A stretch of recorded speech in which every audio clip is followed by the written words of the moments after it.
So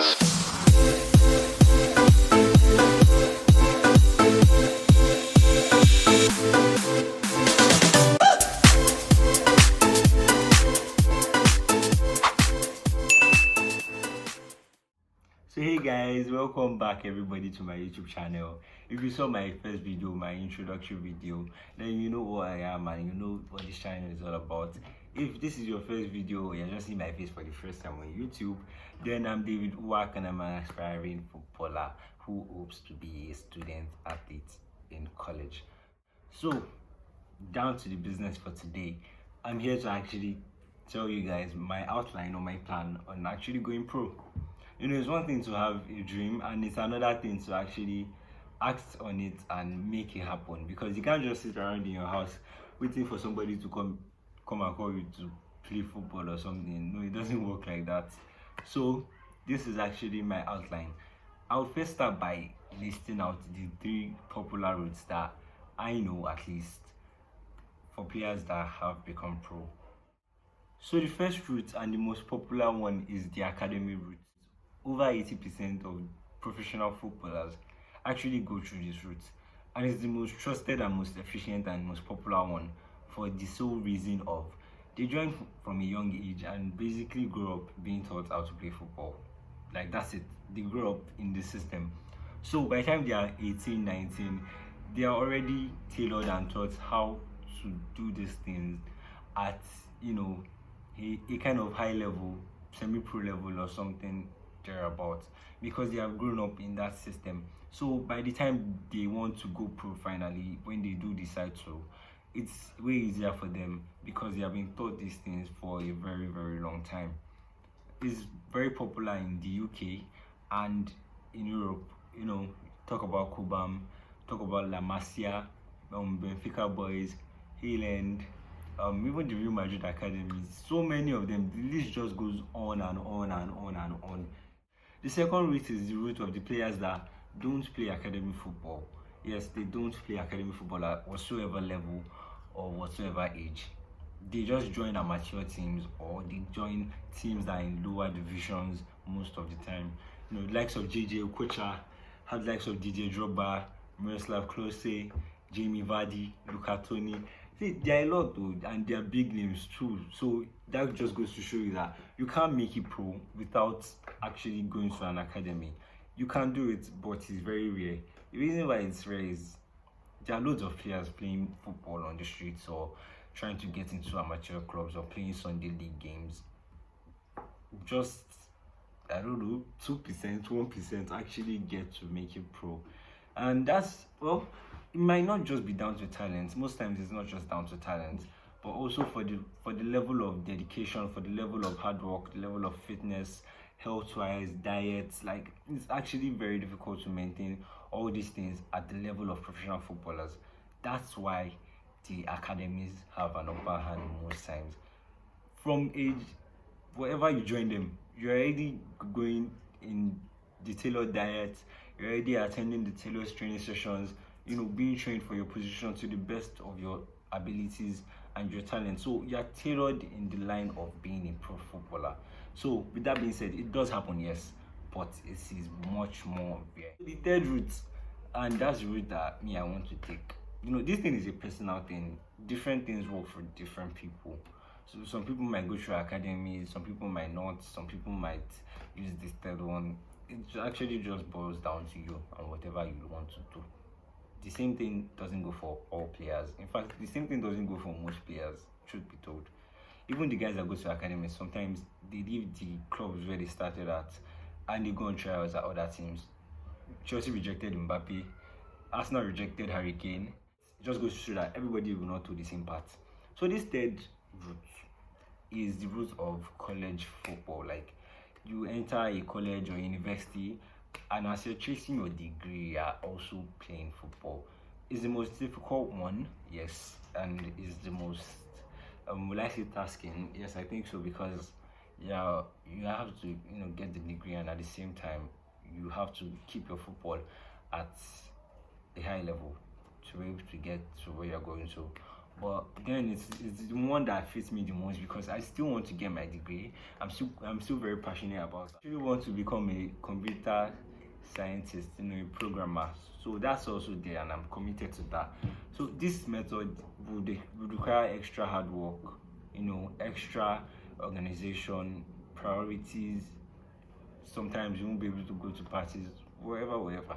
But this method is for most of us that are around this age, because I think in Nigeria today you must go to school. You don't have a choice about that. So for the parents that are bothered, oh, so you don't want to go to school, you want to become footballer, blah blah, this method might just suit you. I actually have 3 steps towards achieving it. It's kind of like a short-term goal, a medium-term goal, and a long-term goal. So the short-term goal is getting into an academy around me. Nothing too much. It might not be an academy where I'll spend years. It might just be a summer camp, something to add weight to my footballing CV. I said the footballing CV, yes, because like you actually, these colleges actually take into mind what you've done. Like they are also looking for players with experience, especially the bigger colleges, like the ones that play in D1 soccer, American colleges that are part of the NCAA Division 1 soccer league. So those guys, they are looking for the cream of the crop, like the best of the best. And you cannot be using mouth service like, oh, I can play, and the coach will look at you like, it doesn't work that way. So you actually have to have like proof of like, oh, I've done this, I've been here, I played here, I did this. The second step is actually, getting admitted to a college. That's the most important part.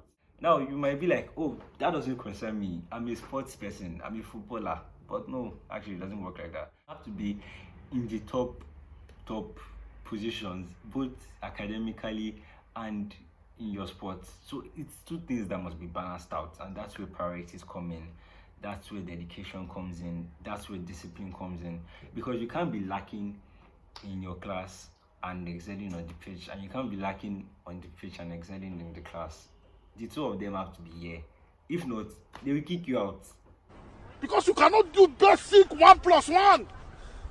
You are here breathing heavy like a dog.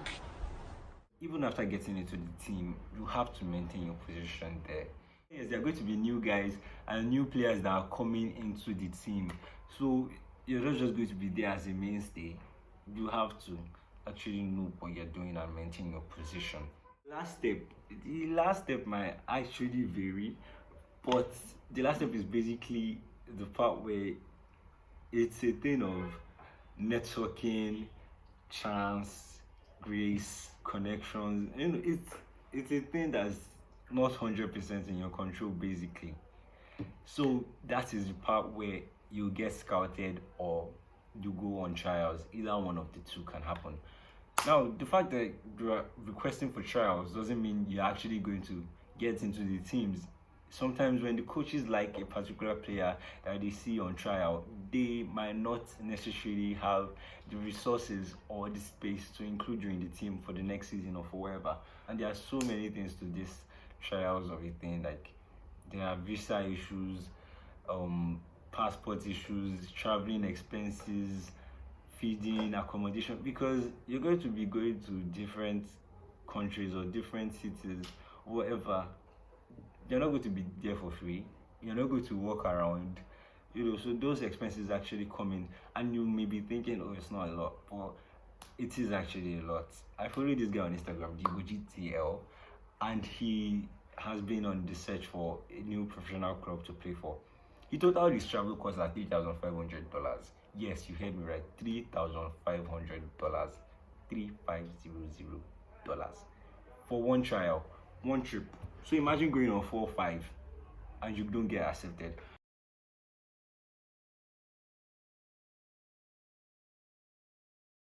So that's it. Like, it's a thing of, oh, it's not there and it's there, but then we just hope for the best, and it's just about enjoying the journey towards getting these things. It's just about putting in your best, and if it doesn't work out, you're actually putting your best and you enjoyed yourself getting there. And that's another advantage of college football. Not everybody will go pro. That's just the thing. Not everybody will go pro. And the thing is that if you don't go pro, at least enjoy yourself while you did it. You have a degree and you have a good time. You had such an experience playing college football for 4 years. That's a great feeling on its own. So sometimes if it doesn't actually work out as much as we want it to, if you ask me how much I want this, I'll say 11 out of 10. But then it might not, and that's just life. So just enjoy yourself towards that journey and make sure you just put in your best. Basically, make sure you maintain your grades up so that you come out with that first class degree like I'm trying to, and at the same time you have a good time. So thanks guys, that's the end. I'll keep it brief and short today. Make sure you come back next time. We're going to be having a vlog the next time. Let me just give you guys a sneak peek. That's all. We're going to be having a vlog. I hope to see you guys.